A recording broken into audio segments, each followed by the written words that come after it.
Good morning, DC. Welcome to the Blitz. How you doing, sir? Doing great, Martin. How are you this morning? Doing good.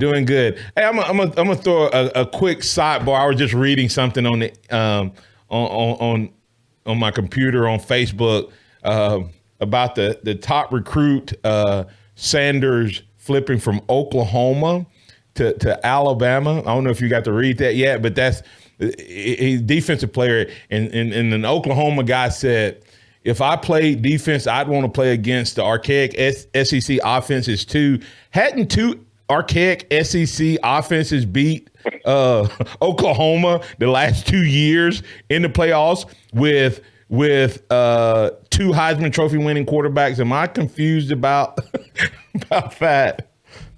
No, I think you're exactly right. I think those archaic – I thought that was coming. Those archaic offenses beat them. I think Georgia with an archaic SEC offense beat Oklahoma, and so did Alabama. So yeah, I think that's just sour grapes, Martin, as we say in the business. Sour grapes. They just don't want to see that flipping. I think what they don't understand is that some of the best defenses in the nation play in the SEC, and that's why the young man wants to go play in the SEC, is to play with the best defense. I think he wants to play with the best. Yeah, that's what I put in there. My reply back was it maybe he wants to actually learn how to play defense and play in the league next year. So, I mean, in the future. So, but DC, we'll come back. Another funny statement about that was someone said that Jalen flipped him to Alabama for us. But no, we have people find anything to make fun. But hey, let's get back over to a little draft conversation. DC, what's kind of your overall assessment? 10 guys from Alabama drafted for the 10 or more for the third consecutive year. 32 players, Alabama. What's your overall grade of those guys? Plus, we had a few guys get picked up in free agency. I thought it was overall a great draft for Alabama. I predicted it's possible as many as 11 players get drafted. I had Saban Smith maybe going one of the final picks, but still, I think it was a really good draft overall. I think especially the first round guys are really good for them. I do think a couple of Alabama players fell down the draft board. Mac Wilson, I think, was just caught in that. He was slided earlier, but he just kind of got caught in that trade. I think that trade to Pittsburgh made to pick up Devin Bush. I really thought that he would go somewhere else, and that Pittsburgh had set their sights on Mac Wilson. He'd be slided there maybe in the late second round, but it just didn't happen that way, and he began to fall at that point in time. So I think overall it was a good draft. I think it was a good draft for Coach Saban again on many levels. One, he just puts out the best talent to make it to the next level, and also I think he has a lot of things to talk about his opinion of how people should stay in if they don't go in the first or second round. I think that'll be able to be talked about as well. When you look at that, we kind of had that conversation a little bit before. We'll talk about that, and then we'll get into some of the specifics of the draft picks. We'll look at grades, et cetera. But I asked the question, thinking out loud is what I like to call it. I was just riding and was listening to another show talking about how guys fail, and they replayed Saban's audio, and I thought, did this draft just make Alabama better because Nick Saban has made that stance on or made the statement about guys should listen to their grade, whatever grade that is. And if you're in that third, fourth, fifth round, or maybe even low second round, it's so easy for one thing to happen and you slide, that you should really consider coming back unless you got a solid 1 or high 2 grade. Maybe you should consider coming back. Did Alabama just get better because, as you said, Nick Saban may have more grounds to stand on and players be more tentative to what he's saying? Well, I think they may be more tentative. Martin, I think young men, they're going to do what they want to do. They had some advisors that give them poor advice, and they accept poor advice all the time. I think what it did was it gave Coach Saban, though, some actual empirical evidence for later down the road, showing players, maybe not next year, the year after, but for building up a bank of evidence to show it. Look, the process really works here at Alabama, and we do a good job of grading you. We do a good job of getting the other NFL people coming in at pro days to give you grades. We have a good opportunity for you to get into this system to see where you're going to be. And when you don't accept the grade or you don't accept the evidence and make decisions that are, personal decisions or make decisions for other reasons, then you're going off process at that point. And I can't predict to you what'll happen. And I think that's what really came out of this. I think another thing comes out of this is Coach Saban has a lot of influence in the college football world. And he's been saying this for not only this year, but several years as a way not only to talk to the players, but to talk to the establishment that says, hey, we ought to do a better job for these kids. We have the kids' best interests in mind. There ought to be a way for them to test the waters and come back to school if they don't get picked up. And so I think that's another ammunition that's going to help college football, help these kids as well down the road. So do you feel like this may be, with the fact that it's not at the forefront, and I don't know if you saw the draft itself, I mean, the moment Mr. Irrelevant was drafted, and as soon as they finished talking about the young man from UCLA, the first thing Trey Wingo said was, I can't remember the exact words, but paraphrasing, but he references Nick Saban's statement. They have a little dialogue about the 30% rule where, 40-something young men didn't get drafted, that left early, and now they have nowhere to go.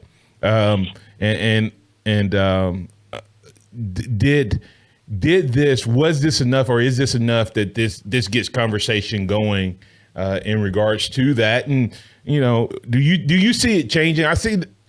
Is that going to be enough to change college football and the NFL in terms of how they view these young men? Because basketball has gone a long way to help young men be able to pursue their dreams, but come back if it's not able to be realized.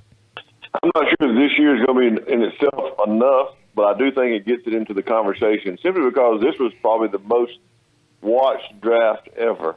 I think not only in person, I think I heard some figure of over 600,000 people show up in person, but high ratings on television. It was a big production on 3 different networks. There's a lot of the entertainment dollars and advertising dollars thrown at this. So, and they do that when it gets garners attention. I think anytime you have that much attention on a particular subject, and the like Trey Wingo, he uses his voice to voice it. There's been others around the nation who are draft analysts saying, "Hey, it's really a sad situation when 30% of these players who came out early aren't going anywhere, aren't picked anywhere, and they have nowhere to go." And I think the more you get that message out there, the better chance we have a dialogue. And the NCAA is like a sloth sometimes when it moves, but I'm not sure this will be the catalyst that changes, but it's the catalyst for some discussions that I think will eventually make a change. And I'll throw a quick question before we go to break to kind of wrap up that topic. Do you think the XFL coming out next year all of a sudden may begin to help push this conversation, kick the can down the road a little bit further? Because right now there is no choice. There is no alternative. It's only the NFL. But the XFL coming out is guys are leaving right now, literally leaving millions of dollars on the table after 3 years, and they've seen other guys go. How much more likely is a guy to go straight from high school to college or leave college after 1 or 2 years if they can go to the XFL and get drafted? Is that something that may be that I thought that combustible chemical that finally makes them do something when players all of a sudden are making choices, and then the NFL quality of players go down because you got young men leaving even earlier to go to another league? I mean, it's possible. You'd have to. It's a big if, and the if would be how successful the XFL is going to be, and how much backing they're going to have, and how firm of a commitment there's going to be money dollars thrown at it. And it's that the person involved in that has a history of doing things that garner a lot of attention and doing things to for entertainment. And if that entertainment side of it begins to get a lot of viewers, then yeah, it might be successful, and that might be something that'll be like the spark that makes them decide. But I'm just a little leery of talking about other leagues. Every other league that I've ever seen comes in folds after a year or two. So I really don't know exactly how much influence that'll have on the game unless it's successful. If it's successful on a more than a year's basis, then I think it could affect it. Yeah, and the reason I point that out is I think Nick Saban has already changed his recruiting message. His recruiting message, he said he changed it because of guys leaving early, but he's telling guys that you go to college for that degree. I think that message is about counteracting the XFL. I could be totally wrong, but to me, that's why he's changing. Hey, you go to college for this, because that message should have been always a part of his conversation, in my opinion. If because of the emphasis he puts on a degree already, that he's proven that he puts a big emphasis on a degree. So we can talk more about that later, DC, but let's come back on the other side. Let's dig a little deeper into the draft. I want to talk to you about who was winners and who was losers, where guys went in terms of the draft. And then I want to end the show by talking to you a little bit about this Dabo, Nick Saban debate as well. Coming back on the other side, we'll continue with DC Capstone Report. DC Capstone Report brought to you by freelancepictures.com and rolltopbama.com. You can also find the entire podcast that DC does at dccapstonereport.com. We're back with DC Capstone Report. DC, you got some news you need to share with our listeners regarding the podcast as far as what's coming up for a little while. So I'll turn it over to you for a second. Well, yeah, I know our listeners are always listening, taking our podcast and enjoying what we do out there. I appreciate that, all your listeners and all the podcast listeners. But we're going to be on brief hiatus for a few weeks. We always do that. We take a break starting last time. Take a break right after the draft, leading up to the off-season meetings and the SEC meetings. So we will take a break for a little while, but Lance will be putting up some good videos. Lance will put up some pictures.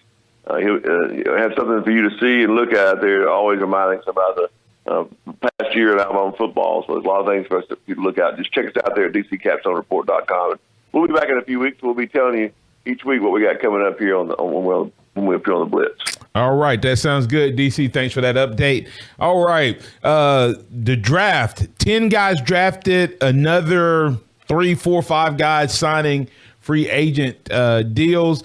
I told someone, if your name gets called, period, it's not a bad draft.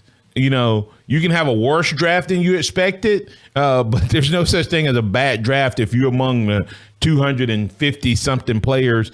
And I even say that other few hundred guys that sign free agent deals because millions of young people play this game, and very few ever get a chance to sit in an NFL locker room. So it's all in perspective when I say this question.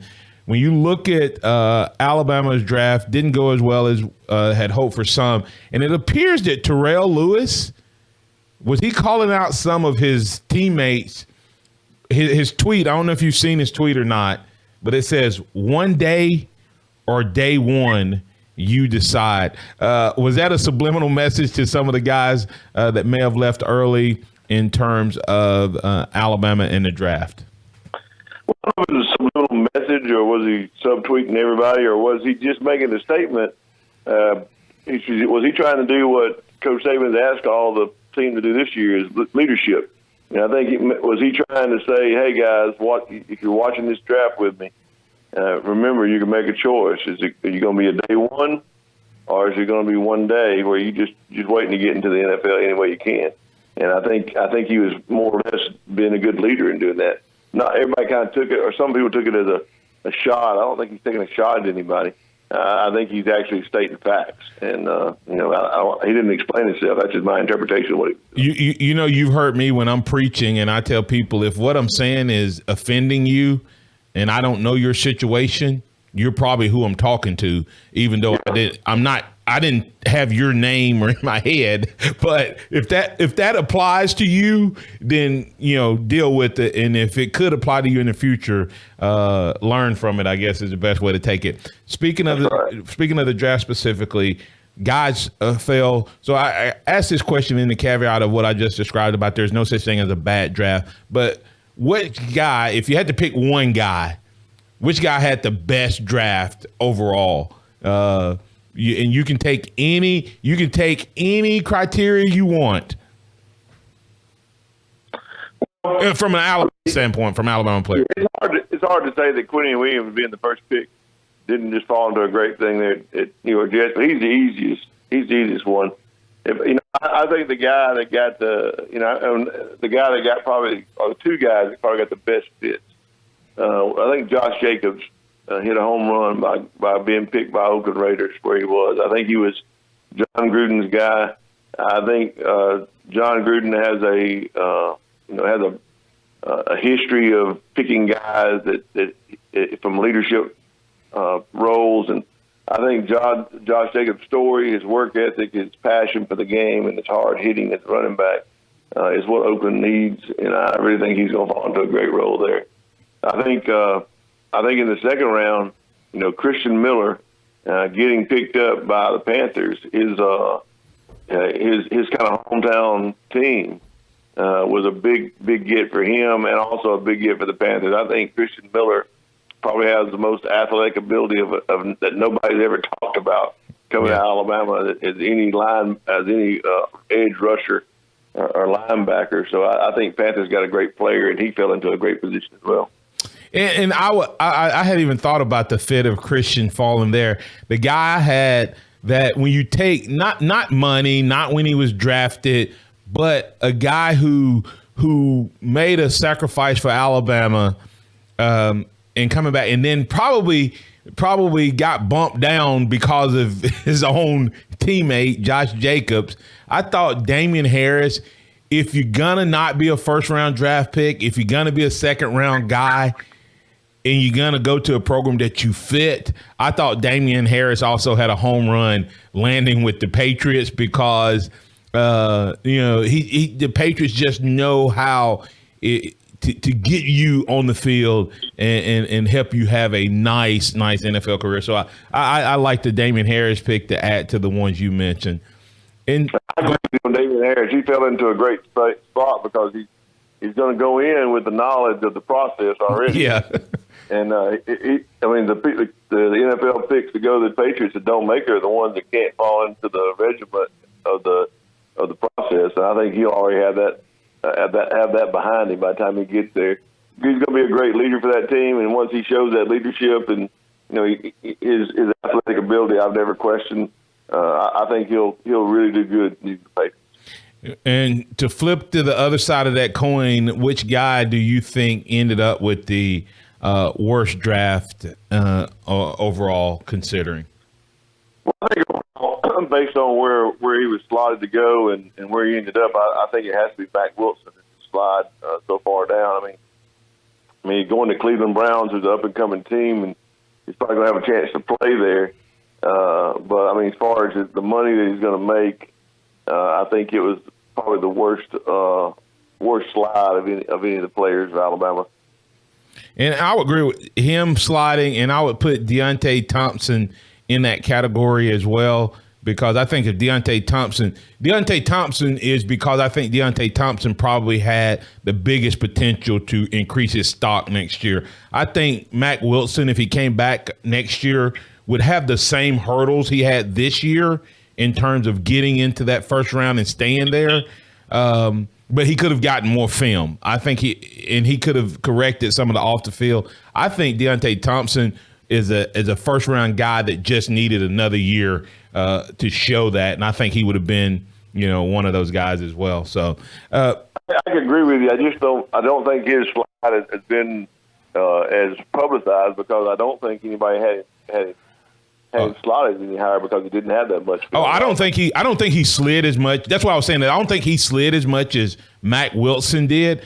I think he lost. His was lost opportunity. Mack, in terms of if he comes back next year, I think he could have earned himself into that first round. I think he was probably a third-round guy with his grade. I think Mac Wilson was a first-round guy, second-round guy that fell. I think Deontay was a guy who was third to fifth round, but had he come back for another year, I think he could have probably got into that category of a first-round type of guy just because of what he was doing on the field.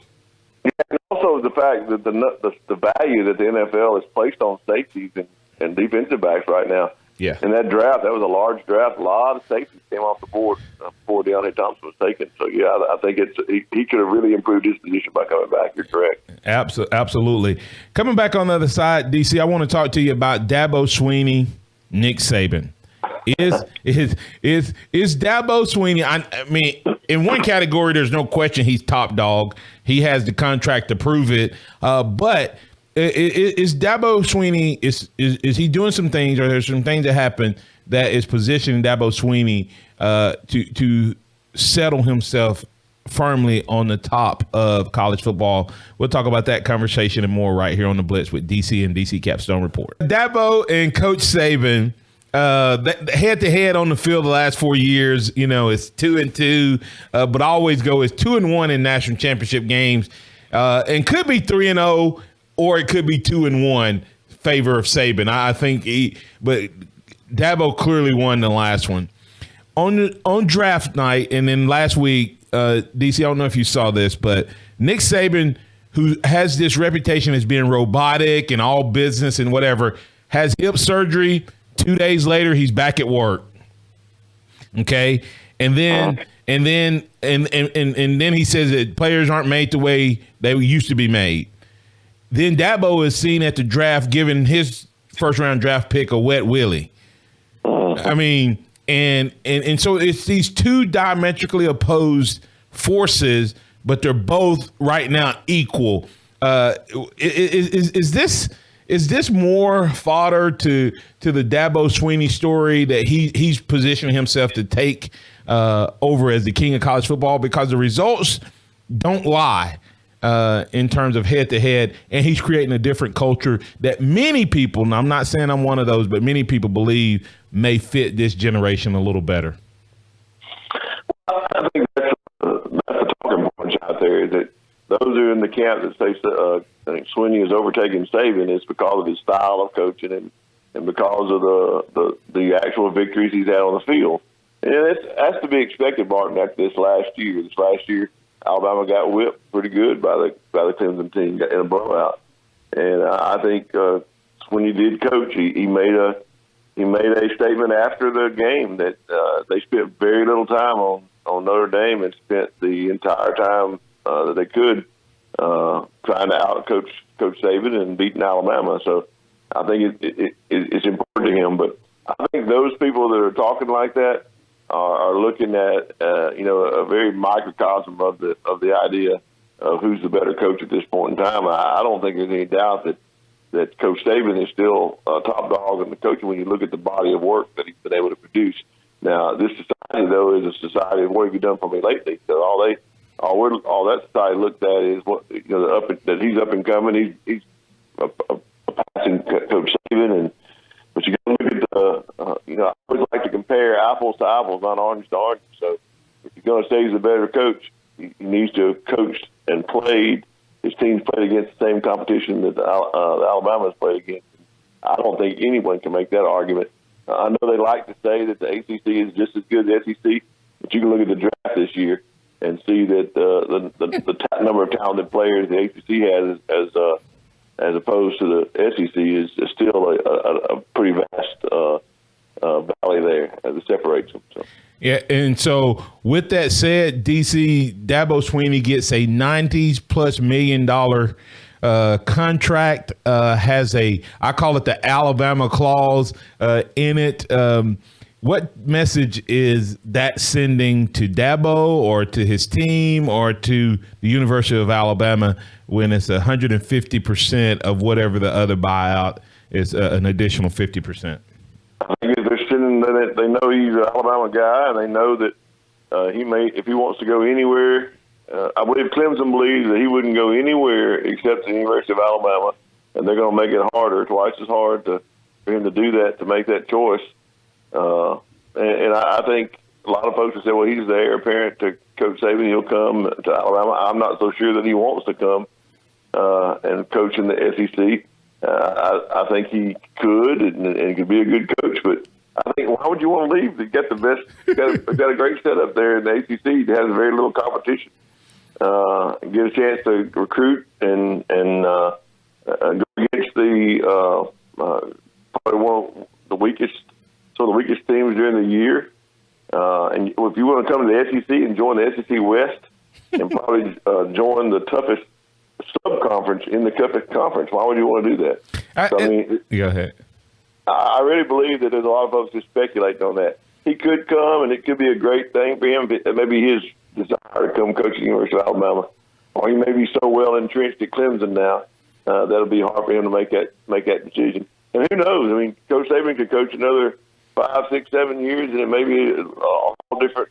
The whole landscape may be different at that point. Yeah, Jeremy Pruitt may be in the mix by then, huh? Maybe he turns Tennessee around.